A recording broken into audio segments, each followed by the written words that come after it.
Good morning class. आज ये हमारी एक नई क्लास है जिसका टॉपिक है केंद्र राज्य संबंध है। ठीक है, तो आइए आज हम लोग इस नए टॉपिक को देखते हैं जिसका नाम है केंद्र और राज्य का संबंध। अब इसमें हमको 2-3 बातें पढ़नी हैं। ठीक है, तो आज की हम क्लास में सबसे पहले ये जान लेते हैं कि आज की क्लास में क्या-क्या पढ़ना है, उसको समझ लें, उसके बाद फिर अपनी क्लास शुरू करते हैं। तो देखो, सबसे पहले हम ये जान लेते हैं कि जो हमारा केंद्र राज्य संबंध है, इसके इस विषय में संविधान में क्या-क्या बातें लिखी गई हैं और कहाँ-कहाँ पे लिखी गई हैं। तो उसको हम क्या नाम देते हैं? संवैधानिक उपबंध। अब संवैधानिक उपबंध हम समझ लेंगे, उसके बाद हम ये समझने का प्रयास करेंगे कि कितने जो है आपके हमको यहाँ पे संबंध पढ़ने हैं। तो हमको 3 संबंध पढ़ने हैं। जो हमारा पहला है वो है विधायी संबंध, सेकंड वाला हमारा है प्रशासनिक संबंध और तीसरा हमारा है वित्तीय संबंध। ठीक? तो जो सबसे पहला आज का टॉपिक होगा वो होगा हमारा केंद्र तथा राज्यों के मध्य विधायी संबंध, है ना? और इस विधायी संबंध में क्या-क्या पढ़ेंगे उसको हम अभी देख लेते हैं, और जो हमारा प्रशासनिक संबंध होगा और वित्तीय संबंध होगा, इसको हम लोग कल की क्लास में देखेंगे। तो आओ देखते हैं अपने जो केंद्र और राज्य के मध्य जो हमारा विधायी संबंध है, इसमें 4 पॉइंट हमको पढ़ने हैं। तो जो पहला पॉइंट है वो है केंद्र और तथा राज्य विधान के सीमांत क्षेत्र। दूसरा है विधायी विषयों का बंटवारा, जिसके अंतर्गत हम लोग संघ सूची, समवर्ती सूची और राज्य सूची को पढ़ेंगे। ठीक? और तीसरा हम लोग पढ़ेंगे कि राज्य क्षेत्र में संसदीय विधान। ठीक? और जो चौथा हमारा होगा वो होगा राज्य विधायिका पर केंद्र का नियंत्रण। ठीक? तो ये कुछ हमारे टॉपिक हैं। देखो, जो पहला टॉपिक हमारा है वो यही है, केंद्र तथा राज्य विधान का क्षेत्रीय विस्तार। ठीक है? और दूसरा जो हमारा है वो है विधायी विषयों का बंटवारा, जिसके अंतर्गत यहाँ पे आप लोग देख पा रहे होंगे कि हमने यहाँ पे लिख दिया कि संघ, राज्य और समवर्ती सूची तथा उसके विषय क्या-क्या हैं। ठीक? ये चीज़ें। और फिर हम लोग जानेंगे कि अगर कभी केंद्र सरकार जो जो हमारी केंद्र की जो संसद है, उसने अगर कोई नियम बनाया या फिर जो राज्य का विधानमंडल है, अगर अगर उसने कोई नियम बनाया, तो अगर इन दोनों के नियमों में कभी कोई टकराव की स्थिति आती है तब क्या होगा। ठीक है? तो उसके लिए जो कि यहाँ पे 2-3 पॉइंट हमने बना दिए हैं, इसको पढ़ेंगे। फिर जो तीसरा हमारा होगा वो यही होगा कि राज्य क्षेत्र में संसदीय विधान, या हम इसको इस तरह से भी कह सकते हैं कि राज्य सूची पर संसद द्वारा कानून बनाया जाना। ठीक है? और इसके अंतर्गत 4-5 बातें उसको हम लोग देख लेंगे, और जो सबसे लास्ट होगा वो रहेगा हमारा कि राज्य विधायिका पर केंद्र का नियंत्रण किस प्रकार से होता है। ठीक? तो ये कुछ बातें रही हैं जो आज हम लोग जो है केंद्र राज्य संबंध के टॉपिक के अंतर्गत, और उसमें भी हम लोग पढ़ेंगे किसमें? विधायी संबंध में। ठीक है? तो चलो सबसे पहले इसका हम शुरुआत कर लेते हैं और देख लेते हैं कि संवैधानिक उपबंध क्या-क्या होंगे। तो जो सबसे पहली बात है उसको हम लोग यहीं पे समझ लेते हैं कि भारत का संविधान अपने स्वरूप में संघीय है तथा समस्त शक्तियाँ विधायी, कार्यपालिका और वित्तीय केंद्र एवं राज्यों के मध्य क्या है? विभाजित हैं। ठीक है? दूसरी बात ये है कि यद्यपि न्यायिक शक्तियों का बंटवारा नहीं किया गया, क्यों नहीं किया गया है? देखो, जो हमारी शक्तियाँ हैं वो 4 प्रकार की शक्तियाँ आप सबको पता है। एक होता है विधायी, या फिर जो दूसरा है वो प्रशासनिक, या फिर क्या कह सकते हैं कार्यपालिकीय शक्तियाँ। ठीक? और जो तीसरी है वो है वित्तीय शक्ति, और जो चौथी है वो है न्यायिक शक्तियाँ। लेकिन जो न्यायिक शक्तियाँ हमारी हैं उनका बंटवारा नहीं किया गया है। क्यों नहीं किया गया है? ये भी जान लो, क्योंकि संविधान में एकल न्यायिक व्यवस्था की स्थापना की गई है, जो केंद्रीय कानूनों की तरह ही राज्य कानूनों को लागू करती हैं। मतलब जिस प्रकार से जो केंद्र की हमारी न्यायपालिका है, उसमें जो नियम कायदे हैं, वही हमारे जो है, जो हमारे राज्य के न्यायपालिका है, उसमें भी वही नियम कायदे हैं। ठीक है? इस नाते जो इसका बँटवारा नहीं किया गया है। ठीक? तो जो बँटवारा किया गया है वो किसका किया गया है? वो 3 बातों का किया गया है। जो हमारी विधायी शक्तियाँ हैं, जो कार्यपालिकीय या प्रशासकीय शक्तियाँ हैं, और जो हमारी वित्तीय शक्तियाँ हैं। ठीक है? इन्हीं तीनों का किया गया है। तो और इन्हीं तीनों के संबंधों के बारे में हमको आज इस क्लास में पढ़ना भी है। ठीक है? कि कि जो हमारा केंद्र है और राज्य है, इन दोनों के मध्य ये जो शक्तियाँ हैं, इनको किस प्रकार से डिवाइड किया गया है, किस प्रकार से बाँटा गया है। ठीक है? चलो। पॉइंट नंबर 3 में कहा जा रहा है कि यद्यपि केंद्र एवं राज्य अपने-अपने क्षेत्रों में प्रमुख हैं, तथापि संघीय तंत्र के प्रभावी कार्यान्वयन को सुनिश्चित करने के लिए इनके मध्य अधिकतम सहभागिता एवं सहकारिता आवश्यक है। ठीक है भाई, देखो, जब दोनों लोग मिलकर काम करेंगे तब एक अच्छा रिजल्ट दे पाएंगे, है ना? इस तरह संविधान ने केंद्र तथा राज्य संबंधों को लेकर के विभिन्न मुद्दों पर व्यवस्थाएं स्थापित की हैं। ठीक है? अब समझो कि केंद्र एवं राज्य के संबंधों का अध्ययन 3 दृष्टिकोणों से किया जा सकता है। कौन-कौन से दृष्टिकोण हैं? एक हमारा है विधायी संबंध कि हमारे राज्य और केंद्र में कानूनों का किस प्रकार से अधिकार दिया गया, क्षेत्राधिकार दिया गया है, इसको पढ़ेंगे। सेकंड हमारा है प्रशासनिक संबंध या हम कह सकते हैं कार्यपालिकीय संबंध कह सकते हैं। और तीसरा हम कह सकते हैं वित्तीय संबंध, ठीक है? इसको। ये तो बात हो गई हमको कि हमको जो है केंद्र राज्य के मध्य कितने प्रकार की जो डिवीज़न है, उनकी शक्तियों के बारे में। तो 3 हैं विधायी, प्रशासनिक और वित्तीय। और न्यायिक इसलिए नहीं है क्यों? क्योंकि जो न्यायिक व्यवस्था हमारी है वो हमारे संविधान में कैसी है? एकल व्यवस्था है, ठीक है? उसको हम डिवाइड नहीं कर सकते हैं। हाँ, ये अलग बात है कि कुछ मामलों में राज्य की जो जो न्यायपालिका उसको कुछ विशेष शक्तियाँ दे दी गई हैं और जो हमारा सुप्रीम कोर्ट है, जो केंद्र की न्यायपालिका उसको कुछ मामलों में विशेष शक्तियाँ दे दी गई हैं। इतनी सी बात है। चलो। अब संविधान में इसके बारे में क्या-क्या उपबंध किए गए हैं, इसको जान लेते हैं। केंद्र एवं राज्यों के मध्य विधायी संबंध संविधान के भाग 11 में अनुच्छेद 245 से लेकर के 255 में बताए गए हैं तथा प्रशासनिक या कार्यकारी संबंधों का उल्लेख जो है वो 256 से लेकर के 263 में किया गया है। ठीक? देखो, संविधान का भाग 11 अच्छा हाँ, अभी ये भी सुन लो कि वित्तीय संबंधों की चर्चा भाग 12 में की गई है और अनुच्छेद 268 से लेकर के 293 में की गई है। अब देखो, ये जो हमारे केंद्र राज्य संबंध है इसको हमने ये हमारे संविधान में 2 भागों में डिवाइड है, भाग 11 और भाग 12। तो जो भाग 11 है उसमें जो है 245 से लेकर के 255, ठीक है? इसमें जो है विधायी शक्तियों के बारे में बात की गई है। विधायी संबंधों के बारे में। और जो हमारा प्रशासनिक और जो कार्यपालिकीय संबंध है, इसका जो उल्लेख है वो 256 से 263 के मध्य किया गया है, ठीक? और जो हमारा ये वित्तीय जो संबंध है, इसकी जो चर्चा हुई है वो भाग 12 में हुई है, अनुच्छेद 268 से लेकर के 293 के मध्य, ठीक? इतनी बात सबको समझ समझ में आ गई? अब यहाँ पे हमने 2 बातें सीखी हैं। पहली बात ये कि हमारा जो केंद्र राज्य का संबंध है वो 3 प्रकार के संबंधों को हमको पढ़ना है, विधायी, प्रशासनिक और वित्तीय। उसके बाद ये जो आपके जो 3 संबंध है ये 2 भागों में डिवाइड हैं। पहला भाग, भाग 11 जिसमें 245 से लेकर 255 तक विधायी शक्तियाँ हैं और दूसरा जो है प्रशासनिक शक्तियाँ, जो प्रशासनिक या फिर कार्यकारी संबंध जो हमारे हैं वो अनुच्छेद 256 से लेके 263 तक हैं, ठीक? और जो हमारा वित्तीय संबंध है उसकी चर्चा कहाँ की गई है? भाग 12 में की गई है, अनुच्छेद 268 से लेके 293 तक। क्लियर इतनी बात? चलो। अब आज की जो हमारी क्लास होगी वो होगी केंद्र और राज्य के मध्य जो हमारे विधायी संबंध है, सिर्फ उसी की चर्चा आज की क्लास में होगी। प्रशासनिक और वित्तीय की चर्चा कल वाली क्लास में, ठीक? चलो, पहला पॉइंट जो है कि किसी अन्य संघीय संविधान की तरह भारतीय संविधान भी केंद्र एवं राज्यों के बीच उनके क्षेत्र के हिसाब से विधायी शक्तियों का बंटवारा करता है। यहाँ पे एक बात ध्यान से देखो, उनके क्षेत्र के हिसाब से विधायी शक्तियों का बंटवारा करता है, ठीक है?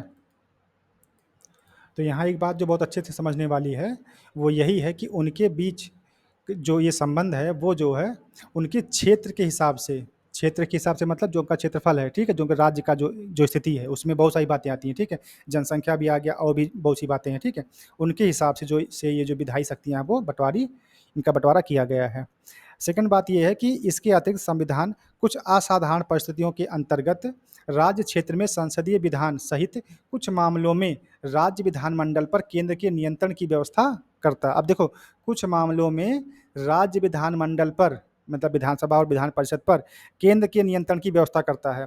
इस तरह केंद्र राज्य विधायी संबंधों के मामले में 4 स्थितियाँ पैदा होती हैं। कौन-कौन सी स्थितियाँ हैं भाई? यहाँ देखो उसकी डिटेल लिखी गई है। जो पहला है वो है केंद्र तथा राज्य विधान के सीमांत क्षेत्र हैं। सेकंड हमारा है कि विधायी विषयों का बँटवारा। विधायी विषयों का बँटवारा मतलब वही जो हम अभी आगे पढ़ने वाले हैं, संघ और राज्य और समवर्ती सूची।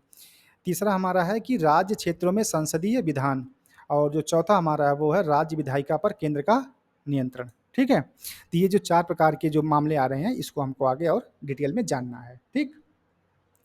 मतलब ये है कि जो केंद्र और राज्य के मध्य जो विधायी संबंध है उसमें हमको 4 पॉइंट यही पढ़ने हैं, ठीक है? विधायी संबंधों को हमने 4 पॉइंट पढ़ने हैं। तो जो सबसे पहला पॉइंट है उसी को हम लोग देख लेते हैं। जो हमारा है पहला, वो है केंद्र और राज्य विधान का क्षेत्रीय विस्तार, ठीक? आओ देखते हैं इसमें क्या-क्या चीज़ें होती हैं।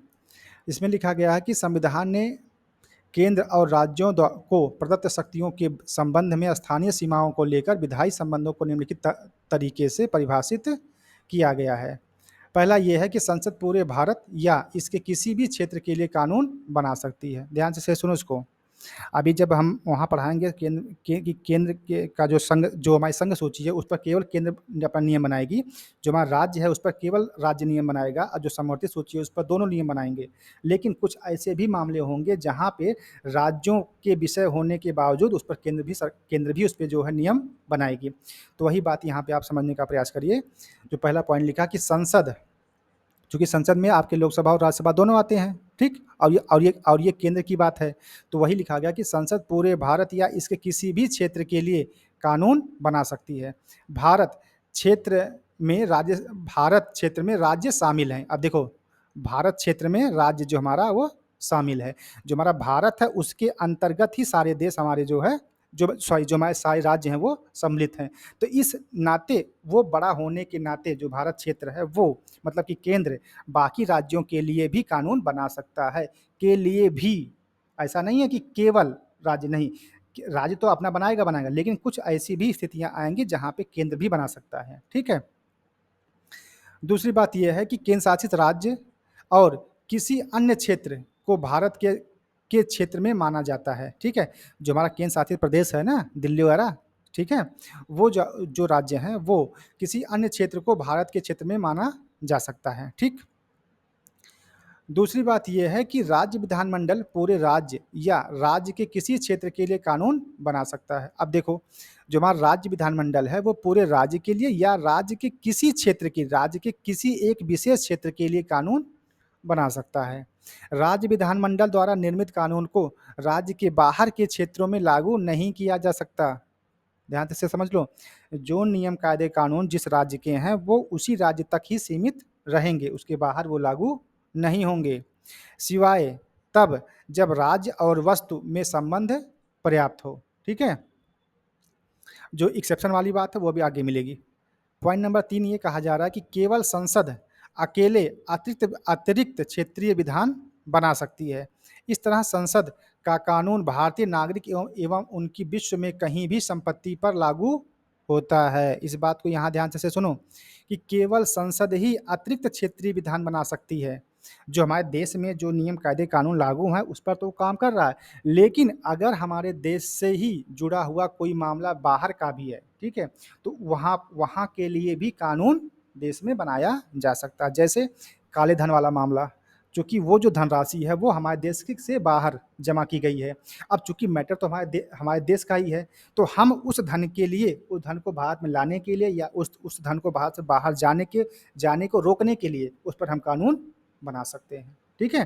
तो वही बात यहाँ पे कही जा रही है कि जो हमारा अतिरिक्त क्षेत्रीय विधान है उसको जो है वो बना सकती है। इस तरह संसद का कानून भारतीय नागरिक एवं उनकी विश्व में कहीं भी संपत्ति पर लागू होगा, ठीक है ना। जैसे कुछ लोग ऐसे हैं जो हमारे देश के बाहर कमा रहे हैं, तो उन पर भी हमारी सरकार ने नियम लगा दिया कि अगर आप विदेशों से इतना पैसा भेजोगे तो उस पर हमारा इतना टैक्स आपको देना पड़ेगा। अब देखो, संपत्ति तो हमारी कहाँ, विश्व में है, ठीक है, लेकिन जो उसको इंडिया ला रहा है या इंडिया से बाहर ले जा रहा है वो व्यक्ति तो भारत का है, तो उस पर हम जो नियम लगा सकते हैं, या जो पैसे का जो स्थानांतरण हो रहा है तो उस पैसे पर भी हम नियम लगा सकते हैं, या कोई और इस तरह की कोई और भी घटना होती है, कोई और भी बात होती है, तो इस पर भी हम लोग नियम बना सकते हैं। हम का मतलब हमारा जो संसद है वो, ठीक। चलो,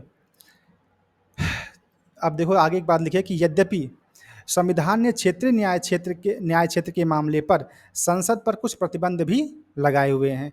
दूसरे शब्दों में, संसद के कानून निम्नलिखित क्षेत्रों पर लागू नहीं होते। अब देखो ध्यान से, संसद तो हमारे देश में कानून बना रहे हैं, शायद राज्यों को भी मानने पड़ रहे हैं और उन पर भी लागू हो रहे हैं, लेकिन कुछ ऐसे भी क्षेत्र हैं जहां पर संसद के कानून नहीं लागू होते। वहां पर राष्ट्रपति वहां पर जो है अपना नियम लगाता है। थोड़ा सा उसकी भी चर्चा हम लोग कर लें। चलो, जो पहला पॉइंट है उसको देख लेते हैं कि राष्ट्रपति 4 केंद्र शासित प्रदेशों में शांति, उन्नति तथा अच्छी सरकार के लिए नियम बना सकते हैं। और वो कौन कौन से हैं? ये हैं अंडमान एवं निकोबार द्वीप समूह, लक्षद्वीप, दादरा एवं नगर हवेली और दमन व द्वीप।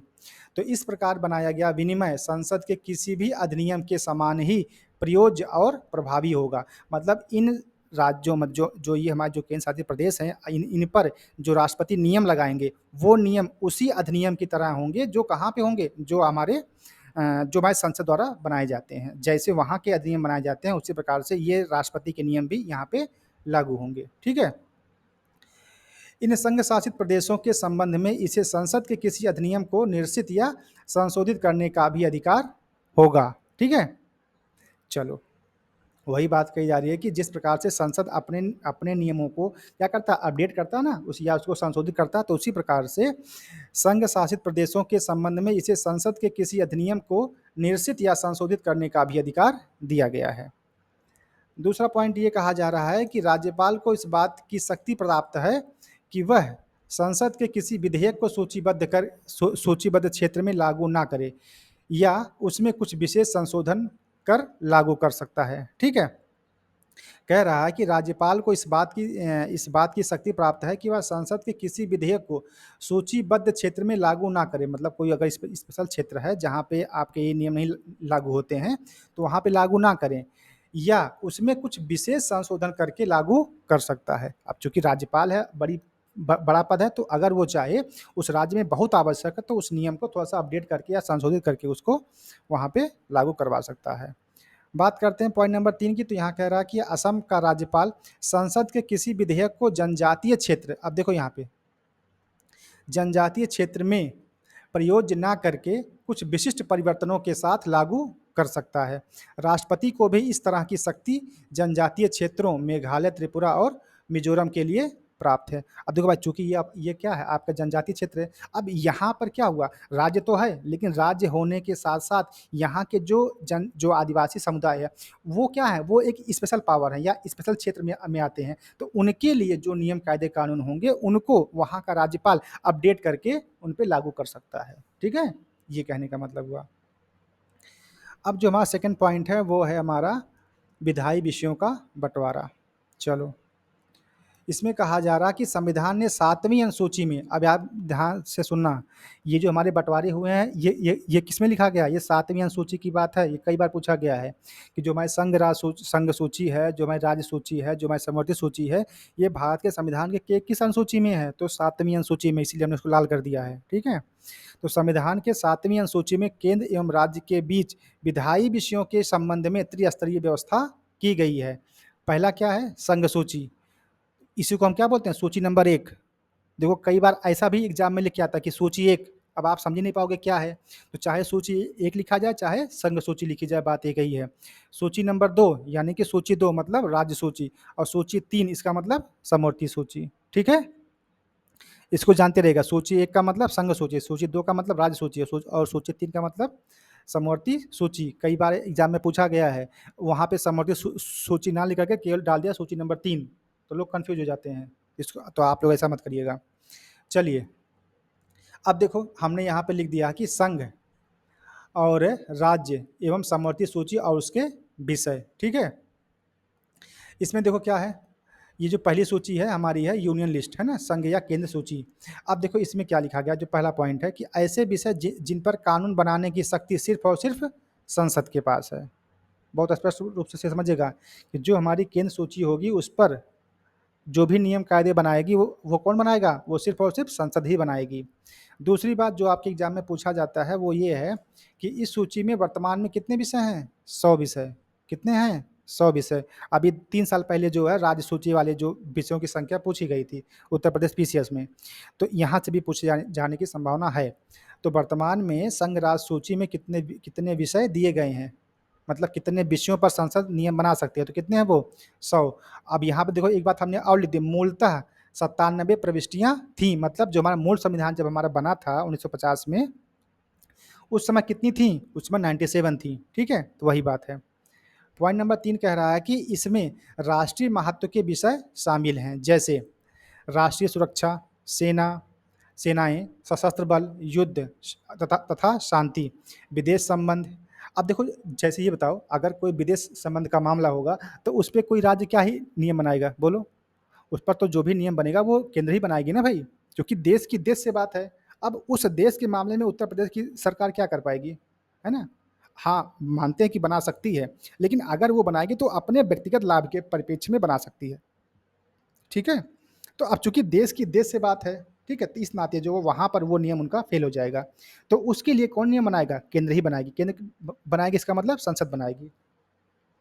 दूसरा, अंतर्राष्ट्रीय मंचों के से संबंधित निर्णय, रेलवे से संबंधित निर्णय, वायु परिवहन, मुद्रा निर्माण, बैंक हो गया, बीमा हो गया, विदेशी पर्यटन हो गया, डाक तार हो गया, मतलब जितनी भी सेंटर की स्कीम्स हैं, ठीक है, या जो भी सेंटर्स के जितने भी प्रावधान हैं, उन सब पर जो भी नियम बनाएगा वो कौन बनाएगा? केंद्र ही बनाएगा। टेलीफ़ोन हो गया, रिज़र्व बैंक हो गया, है ना? नागरिकता से जुड़े विषय हो गए, है ना? तेल आपका हो गया, खनिज आपके हो गए, खानों का विनिमय की हो गया, सर्वोच्च न्यायालय तथा उच्च न्यायालयों के गठन से जुड़े जो विषय होते हैं, केंद्रीय तथा अखिल भारतीय जो हमारी सेवाएँ होती हैं, जैसे आईएएस, आईपीएस, है ना? ये वाली। जनगणना से जो जुड़े विषय हैं और इसके अलावा और भी अन्य विषय हैं। तो कुल कितने विषय हैं? 100 विषय। तो इन 100 विषयों पर अगर कोई नियम कायदा कानून बनाना होगा तो कौन बनाएगा? केंद्र बनाएगी, यही बात कही जा रही है। सेकंड हमारा है राज्य सूची। इसमें क्या कह रहा है कि ऐसे विषय जिन पर राज्य के विधानमंडल कानून बनाते हैं, ठीक है? ऐसे विषय जिन पर कानून बनाएगा? राज्य का विधानमंडल बनाएगा। वो कौन सी सूची होगी? राज्य सूची होगी। सेकंड कह रहा है कि साधारण स्थितियों में संसद इस शक्ति का उल्लंघन नहीं कर सकती। साधारण स्थितियों में जो सामान्य तौर पर जो नियम बनते हैं उसमें संसद कुछ नहीं कर सकती। तीसरी बात ये है कि इस सूची में वर्तमान विषयों की जो संख्या है वो 61 है और प्रारंभ में कितनी थी? मूलतः इसमें 66 प्रविष्टियाँ थीं। चौथी बात क्या है? इसमें क्षेत्रीय या स्थानीय महत्व के विषय शामिल होते हैं, जैसे लोक व्यवस्था, पुलिस। अब देखो, जो उत्तर प्रदेश की पुलिस है, उसके कंधे पे क्या लिखा होता है? उत्तर प्रदेश पुलिस। इसका मतलब क्या है? वो किसका विषय है? वो राज्य का विषय है। उस पर केंद्र कोई नियम नहीं बना सकती। हाँ, विशेष परिस्थितियों में बनाएगी, वो बात अलग है। लेकिन सामान्य तौर पर जो हमारा पुलिस समाज जो है उत्तर प्रदेश की, उस पर कौन नियम बनाएगा? राज्य ही बनाएगी, ठीक है? स्थानीय शासन, कृषि, कृषि आय पर कर, लोक स्वास्थ्य और सुरक्षा, ठीक है? कारागार। अब देखो, जो लोक स्वास्थ्य और सुरक्षा की बात है, आप लोगों को पता होगा कि हमारे जो सरकारी अस्पताल हैं, वहाँ पर सिर्फ़ और सिर्फ़ ₹1 की पर्ची कटती है। तो ये नियम किसने बनाया था? ये नियम जो है, एक बार की सरकार है, जब मुलायम सिंह यादव जी की सरकार थी, तो उस समय उन्होंने इसको लागू कर दिया था। कहने का मतलब क्या हुआ कि जो हमारे स्वास्थ्य की व्यवस्था है राज्य में, उस पर नियम किसने बना दिया? राज्य विधानमंडल ने। जैसे ही उनका चुनाव खत्म हुआ था, उनका पहला काम यही था कि उन्होंने जो पर्ची पहले ज़्यादा मतलब पता नहीं, हमको इतना याद नहीं है, अगर पैसे में बनती रही होगी तो उसको जो उन्होंने ₹1 कर दिया, जो पर्ची का दाम है, ठीक है? तो कहने का मतलब ये है कि जो हमारा जो राज्य का जो विषय है, स्वास्थ्य विषय, ठीक है, सरकारी वाला, उस पर भी नियम राज्य का विधानमंडल ही बनाएगा। जो कारागार हो गया, मादक पेय पदार्थ का उत्पादन हो गया, है ना? सड़क परिवहन, राज्य की जो सड़कें, उनका। भूमि और भवनों पर कर, ठीक है? नाट्यशाला, सिनेमा। अब देखो, कई बार क्या होता है कि कुछ राज्यों में फ़िल्म पे टैक्स फ्री हो जाती है। आप लोगों ने कई बार सुना भी होगा। तो वो किसका विषय है? वो विषय तो है कि हम मानते हैं कि वो इंडिया लेवल पे काम होना चाहिए, लेकिन कुछ राज्य अपने विशेषाधिकार को लेकर के उसपे क्या कर देते हैं? उसको टैक्स फ्री कर देते हैं, है ना? ऐसा हो जाता है। खेल-कूद और मनोरंजन, होटल, बाज़ार, धर्मशालाएँ, विलासिता की वस्तुओं पर कर, पथ कर, है ना? आदि। तो ये जितने भी आपके 61 विषय हैं, उन पर कौन नियम बनाएगा? राज्य सरकार, यानी कि राज्य विधानमंडल, ठीक है? तीसरा है समवर्ती सूची। अब देखो, समवर्ती सूची के बारे में एक ही बात कही गई है कि इस पर केंद्र और राज्य दोनों नियम बना सकते हैं, लेकिन दोनों में माना किसका जाएगा? केंद्र का माना जाएगा। बात खत्म, ठीक? चलो। पहला पॉइंट कह रहा है कि समवर्ती सूची के संबंध में संसद एवं राज्य विधानमंडल दोनों कानून बना सकते हैं, ठीक? इस सूची में अब इस समय वर्तमान में कुल कितने विषय हैं? 52 हैं। मूलतः कितने थे? 47 थे। जब हमारा संविधान बना था उस समय कितने थे? 47। वर्तमान में कितने हैं? 52। जैसे आपराधिक कानून प्रक्रिया। अब देखो, आपराधिक कानून प्रक्रिया, इस पर केंद्र भी नियम भी बना सकता है और जो आपका राज्य है वह भी नियम बना सकता है। सिविल प्रक्रिया, विवाह एवं तलाक, जनसंख्या नियंत्रण और परिवार नियोजन, बिजली, श्रम कल्याण, आर्थिक और सामाजिक योजना, दवा, अखबार, पुस्तक एवं छापा प्रेस और अन्य, ठीक है? तो इस प्रकार के जो भी 52 विषय हैं, उन पर जो राज्य का विधानमंडल है, वो नियम बनाएगा। अब इसी में एक बात और ऐड कर दी गई है पॉइंट नंबर 3 को, इसको थोड़ा-सा आईएमपी कर लेना।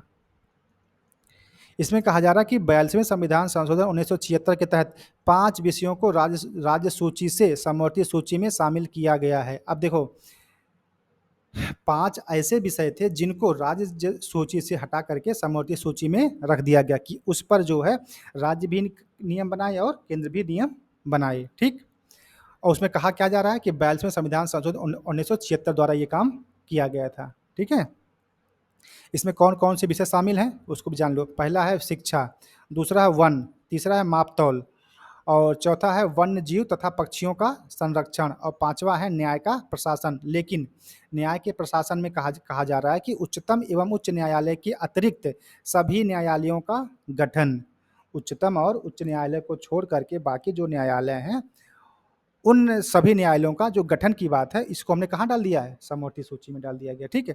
तो आपका ये पॉइंट इंपॉर्टेंट है कि 42वें संविधान संशोधन 1976 द्वारा 5 राज्य सूची के विषयों को हटा करके समवर्ती सूची में शामिल कर दिया गया, जिसके अंतर्गत 5 विषय आपके हैं शिक्षा, वन, माप-तौल, वन्य जीव और पक्षियों का संरक्षण तथा न्याय का प्रशासन, जिसके अंतर्गत उच्चतम और उच्च न्यायालय के अतिरिक्त सभी न्यायालयों का गठन की बात कही गई है, ठीक है। चूँकि ये पॉइंट अभी हाल में संशोधित हुआ है, मतलब हाल का मतलब जो संशोधन हुआ था 76 में उसमें।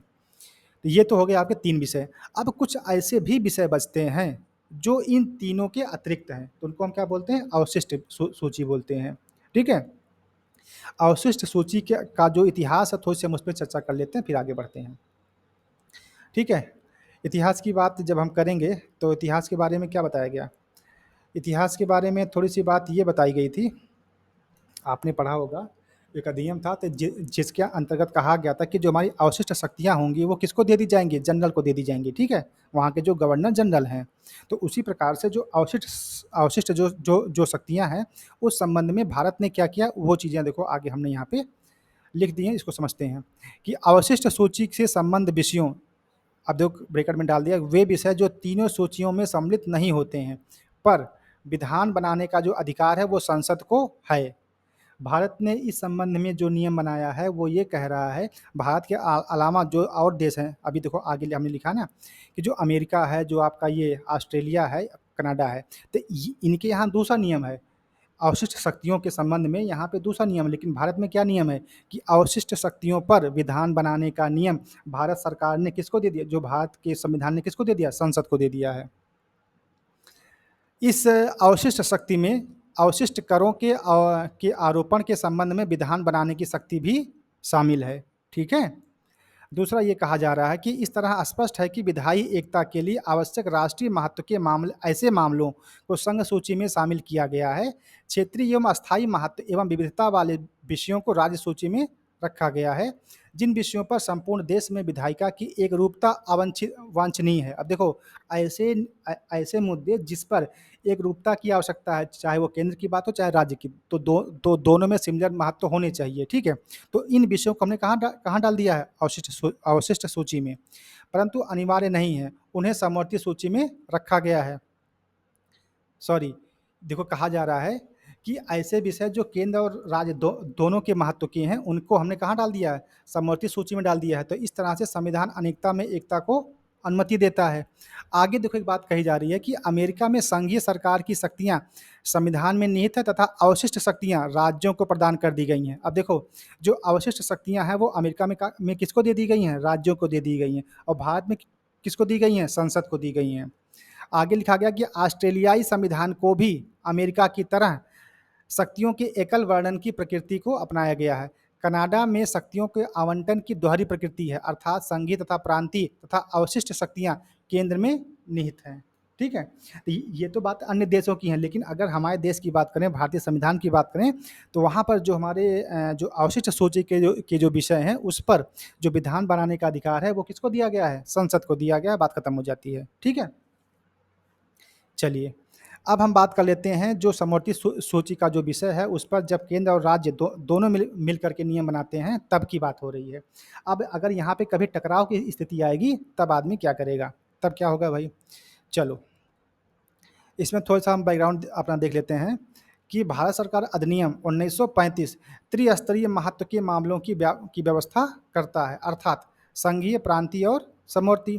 वर्तमान संविधान इस अधिनियम के मामलों को एक अंतर के साथ अपनाता है। खास शक्तियां उस समय ना तो संघीय विधायिका को दी गई ना प्रांतीय विधायिका को, बल्कि भारत के गवर्नर जनरल को दे दी गई थी। देखो इतिहास हमारा कहाँ से आ रहा है कि जो हमारा अधिनियम था 1935 वाला, उसमें क्या कहा गया, उसमें 3 विषय बनाए गए, संघ सूची, राज्य सूची और समवर्ती सूची। इसके अलावा भी कुछ ऐसे विषय बच गए थे। अब उन पर नियम कौन बनाएगा, तो उसको हमने नाम क्या दे दिया था, अवशिष्ट शक्तियाँ। और उस पर नियम बनाने का जो अधिकार था वो किसको दे देगा था, गवर्नर जनरल साहब को दे दिया गया था। ठीक है। इस मामले में भारत ने कनाडा पद्धति को अपनाया है कि अवशिष्ट शक्तियों पर जो नियम बनाने का सॉरी समवर्ती सूची पर जो नियम बनाने की पद्धति है वो भारत ने कनाडा से अपनाया है। ठीक है। चलो इसमें क्या कहा जा रहा है कि संविधान में संघ सूची को राज्य एवं समवर्ती सूची के ऊपर रखा गया। अब ध्यान से समझ जाइए कि संविधान में जो हमारी संघ सूची है इसको राज्य के ऊपर रखा गया, मतलब ये हमारा राज्य है और ये हमारा संघ है। ठीक। तो संघ सूची को राज्य सूची के ऊपर रखा गया है और समवर्ती सूची को राज्य सूची के ऊपर रखा गया, मतलब ये जो है हमारी समवर्ती सूची है सबसे ऊपर। समवर्ती सूची सबसे ऊपर, फिर संघ सूची, फिर राज्य सूची। ये जो साफ लिखा गया कि संविधान में संघ सूची को राज्य सूची के ऊपर रखा गया है और समवर्ती सूची को राज्य सूची के ऊपर रखा गया है। ठीक। संघ सूची एवं राज्य सूची के बीच टकराव होने की स्थिति में संघ सूची ही मान्य होगी। बात क्लियर है। तथा यही व्यवस्था संघ सूची और समवर्ती सूची के मामले में भी यही स्थिति है कि अगर कभी संघ सूची और समवर्ती सूची में टकराव की बात होगी तभी किसकी बात मानी जाएगी, वो मानी जाएगी संघ सूची की। ठीक है। उसके बाद कह रहा है कि समवर्ती सूची एवं राज्य सूची के संघर्ष की स्थिति पर पूर्व वाली मान्य होगी। ठीक है। समवर्ती और राज्य सूची में अगर संघर्ष की बात होगी तब किसकी बात मानी जाएगी, समवर्ती की मानी जाएगी। ठीक है, पूर्व वाली मानी जाएगी। ठीक। चलो ये तो बात हो गई। तीसरी बात पढ़ते हैं तो इसमें कहा जा रहा है कि यदि समवर्ती सूची के विषय, हम अब देखो यहाँ पे थोड़ा सा पॉइंट है घुमाने वाला, इसको आईएमपी लिख लो, जब सवाल बहुत टफ किया जाएगा तब यही बात आएगी। यदि समवर्ती सूची के किसी विषय को लेकर के केंद्रीय कानून एवं राज्य कानून में संघर्ष की स्थिति आ जाए तो केंद्रीय कानून राज्य कानून पर प्रभावी होगा। बात समझे। जब केंद्र और राज्य की बात आएगी तो कौन सीनियर होगा, केंद्र होगा, जाहिर सी बात है। लेकिन इसमें एक अपवाद भी है, यदि राज्य द्वारा बनाया गया कानून राष्ट्रपति की सिफारिश के लिए सुरक्षित है। देखो यदि राज्य द्वारा बनाया गया कानून राष्ट्रपति साहब के पास भेज दिया गया है और राष्ट्रपति साहब ने उसको सुरक्षित रख लिया है और उसे राष्ट्रपति की सहमति भी मिल जाती है कि ठीक है भाई आप इस पर कानून बना सकते हैं, अब तो राज्य का कानून प्रभावित होगा, लेकिन संसद भी इस पर कानून बना सकती है। ठीक है। तो अब क्या है कि राज्य का कानून तो प्रभावित होगा कि भाई वो राज्य को उसका दर्जा, राज्य को अनुमति मिल गई कि आप उस पर जो है अपना काम करिए, लेकिन उस पर संसद भी कानून बना करके रख सकती है। ठीक, यही बात कही जा रही है। तो राज्य कानून प्रभावी होगा। देखो बहुत स्पष्ट रूप से लिख दिया गया कि जब राष्ट्रपति साहब की सहमति मिल जाएगी तो राज्य कानून प्रभावी होगा, लेकिन संसद भी इस पर अपना कानून बना करके रख सकती है। ठीक है। चलो अगला हमारा जो तीसरा पॉइंट है, सब टॉपिक है, उस पर कहा जा रहा है कि राज्य क्षेत्र में संसदीय विधान या राज्य सूची पर संसद द्वारा कानून बनाया जाना। अब बताओ, अभी तक तो ये था कि हाँ भाई संघ वाले पे राज्य, केंद्र अपना काम करेगा, राज्य सूची पे राज्य बनाएगा और समवर्ती पे दोनों बनाएंगे। लेकिन कुछ ऐसी भी परिस्थितियां होती हैं जहां पर राज्य सूची के विषयों पर केंद्र सरकार यानी कि संसद कानून बना सकती है। अब वो कौन कौन सी परिस्थितियां हैं हमको वो जानना है। चलो इसमें देखो पहला पॉइंट लिखा है कि भारतीय संविधान की एक अद्वितीय विशेषता यह है कि संघात्मक होने के बाद भी संकट की स्थिति में एकात्मक हो जाता है, जिसका प्रमाण संकटकालीन स्थितियों में संसद को प्राप्त राज्य सूची के विषयों पर कानून बनाने की शक्ति से मिलता है। देखो कह रहा है कि संघात्मक होने के बाद भी संकट की घड़ी में एकात्मक हो जाता है, जिसका प्रमाण संकटकालीन स्थितियों में संसद को प्राप्त राज्य सूची के विषयों पर कानून बनाने की शक्ति से मिलता है। अगर कभी संकट की स्थिति आ गई तो राज्य सूची के विषय पर कौन कानून बनाएगा, संसद बना देगी। अब वो कौन कौन सी परिस्थितियां होंगी उसको जानते हैं। ऐसे कुछ प्रावधानों का उल्लेख अग्रलिखित है जिनमें राज्य सूची के विषय पर संसद द्वारा कानून बनाया जाता है। ठीक है, चलो भाई, पहला पॉइंट ये है कि राज्यसभा के प्रस्ताव के आधार पर, इसमें कह रहा है कि संविधान के अनुच्छेद 249 के तहत राज्यसभा संसद को राष्ट्रीय हित में राज्य सूची के विषय पर कानून बनाने की शक्ति देती है यदि पहला, राज्यसभा उपस्थित और मत देने वाले सदस्यों के 2/3 समर्थन से यह संकल्प पारित करती है कि राष्ट्रीय हित में यह आवश्यक है कि संसद राज्य सूची में शामिल किसी विषय पर विधि बनाए, तब संसद भारत या उसके किसी भाग के लिए उस विषय पर विधि बना सकती है। बात समझे? जब राज्यसभा इस पर प्रस्ताव दे दे, ठीक है, तब उस पर वो कानून, तब जो है राज्य सूची के विषय पर कानून केंद्र बना सकती है। दूसरा कह रहा है कि ऐसा संकल्प किसी ऐसी अवधि तक प्रवृत्त होगा जो उस संकल्प में निर्दिष्ट की गई हो, परंतु यह अवधि 1 वर्ष से अधिक नहीं होगी। तीसरी बात कह रहा है कि राज्यसभा जितनी बार चाहे उपयुक्त विधि को इस संकल्प से आगे बढ़ा सकती है और हर बार संकल्प या विस्तार 1 वर्ष के लिए होगा। चौथी बात यह है कि संकल्प प्रवृत्त न रहने पर संसद द्वारा निर्दिष्ट विधि 6 महीने में अधूरी पूरी होते ही समाप्त हो जाएगी। कह रहा है कि संकल्प प्रवृत्त न होने पर संसद द्वारा जो निर्मित विधि है वह 6 महीने की अवधि पूरी होते होते वो समाप्त हो जाएगी। ठीक है, और देखो यहाँ पर एक नोट पॉइंट भी लिखा गया कि जिस समय राज्य सूची के किसी विषय पर संसद द्वारा निर्मित विधि लागू रहेगी, उस दौरान राज्य विधानमंडल की भी शक्ति रहेगी कि वह उस विषय पर विधि पारित कर सके। मतलब कभी अगर ऐसी कंडीशन आएगी कि उस पर जो है संसद का नियम कानून काम कर रहा है, तब भी राज्य को इस बात का अधिकार रहेगा कि अगर वो चाहे तो उस पर अपना नियम बना सकता है। किंतु राज्य विधानमंडल की विधि उस मात्रा तक अपरिवर्तनीय रहेगी जहां तक संसद द्वारा निर्मित विधि के विरोध में है। ठीक है, मतलब जहां पर संसद के विरोध की बात होगी वहां पर क्या होगा, वो अपरिवर्तनीय रहेगी, बाकी जगहों पे लागू रहेगी। ठीक है, और दूसरी बात यह है, कह रहा कि राष्ट्रीय आपात की उद्घोषणा के दौरान, राष्ट्रीय आपात की उद्घोषणा के दौरान की क्या मतलब है भाई? कह रहा कि राष्ट्रीय आपात की उद्घोषणा के दौरान संविधान के अनुच्छेद 250 के तहत संसद को राज्य सूची में शामिल विषयों पर भारत या उसके किसी भाग के लिए विधि बनाने की शक्ति होगी।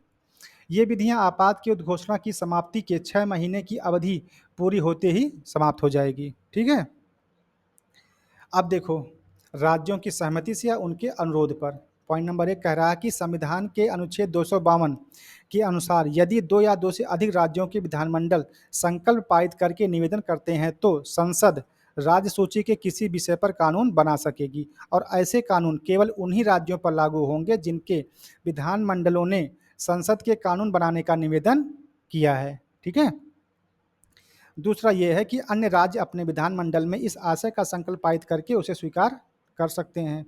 तीसरी बात यह है कि ऐसे अधिनियम का संशोधन या निरसन संसद द्वारा ही किया जा सकेगा, राज्य के विधानमंडलों द्वारा नहीं किया जा सकेगा। ठीक है, और यहाँ पर एक नोट पॉइंट ये है कि ऐसे प्रावधान के आधार पर संसद के कुछ कानून जैसे वन्यजीव संरक्षण अधिनियम 1972, जल प्रदूषण नियंत्रण एवं निवारण अधिनियम 1974 और मानव अंग प्रतिरोपण अधिनियम 1994 आदि, तो ऐसे जो नियम होंगे उस पर जो है अगर चाहेगी तो केंद्र अपना नियम बना देगी, लेकिन वो तब तक लागू होंगे कब तक, 6 माह तक, उसके बाद अपना राज्य बना लेगी। ठीक है,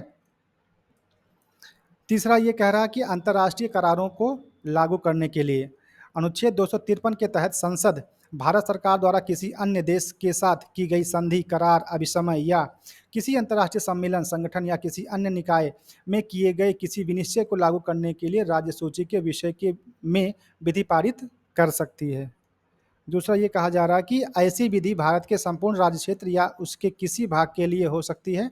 इन विधियों को किसी राज्य का विधानमंडल इस आधार पर चुनौती नहीं दे सकता कि उनकी शक्तियों में कमी आ गई है। ठीक है, और चौथी बात यह है, कह रहा है कि जब राष्ट्रपति शासन लागू हो उस दौरान, राष्ट्रपति शासन के दौरान संविधान के अनुच्छेद 356 के तहत यदि राज्य में राष्ट्रपति शासन लागू है तो राज्य के विधानमंडल की शक्तियां कुछ समय के लिए केंद्र को मिल जाती हैं, आप सबको पता है। दूसरी बात यह है कि अनुच्छेद 357 में प्रावधान है कि इस अवधि के दौरान राज्य के विधानमंडल की शक्तियां संसद या संसद के प्राधिकार के अधीन प्रयुक्त होंगी। और तीसरी बात यह है कि राष्ट्रपति शासन के दौरान राष्ट्रपति के आदेश इत्यादि ही उस राज्य के लिए कानून की भूमिका निभाते हैं। चौथी बात यह है कि ऐसे कानून राष्ट्रपति शासन खत्म होने के बाद अपने आप समाप्त नहीं होते जब तक कि राज्य का विधानमंडल इनको निरसित ना कर दे। ठीक है, तो ये कुछ बातें जो राष्ट्रपति शासन के दौरान जब लगे रहता है तब की बात है। और नेक्स्ट हमारा है जो पांचवी बात, वो है कि संसद को यह शक्ति संघ सूची की प्रविष्ट संख्या 62 और 63 से प्राप्त होती हैं, जिसके अनुसार यदि संसद विधि द्वारा किसी संस्था को राष्ट्रीय महत्व की संस्था घोषित कर देती है तो वह उस संस्था से संबंधित सभी विषयों पर विधि बनाने के लिए अधिकृत हो जाएगी। ठीक है, और जो लास्ट पॉइंट वो हमारा है कि राज्य विधायिका पर केंद्र का नियंत्रण किस प्रकार से होता है। इसमें देखो 3 बातें लिखी गई हैं। तो पहला पॉइंट यही है कि ऐसी शक्तियाँ, ऐसी स्थितियाँ जिनमें संसद राज्य सूची में शामिल विषयों पर कानून नहीं बनाती है, परंतु केंद्र सरकार को राज्य की विधायी शक्तियों पर प्रभावी नियंत्रण हासिल हो जाता है। पहला पॉइंट ये है कि अनुच्छेद 200 के तहत राज्यपाल यदि राज्य विधानमंडल द्वारा पारित किए गए विधेयकों को राष्ट्रपति के विचार के लिए आरक्षित करता है तो अनुच्छेद 201 के तहत राष्ट्रपति ऐसे विधेयकों पर जेबी वीटो पावर या निरपेक्ष वीटो का प्रयोग कर सकता है। मतलब उस पर या तो अपने उस पर क्या करेगा, अपना जो फैसला वो सुरक्षित रख लेगा। दूसरी बात यह है कि अनुच्छेद 304 के तहत अंतर्राज्यीय व्यापार या वाणिज्य की स्वतंत्रता पर प्रतिबंध लगाने वाले किसी विधेयक के लिए राष्ट्रपति की पूर्व सहमति अनिवार्य बताई गई है। ऐसे मामलों में भी राष्ट्रपति ना चाहे तो राज्य विधानमंडल कानून नहीं बना सकता। ठीक है, पॉइंट नंबर 3 कह रहा है कि अनुच्छेद 360 में प्रावधान है कि यदि वित्तीय आपात की घोषणा की गई है तो राष्ट्रपति राज्यपाल को निर्देश देने की शक्ति रखता है। देखो अगर 360 लागू है मतलब वित्तीय आपातकाल, तो उस समय जो है राष्ट्रपति राज्यपाल को निर्देश मतलब क्या कहते हैं आदेश देने की शक्ति रखता है।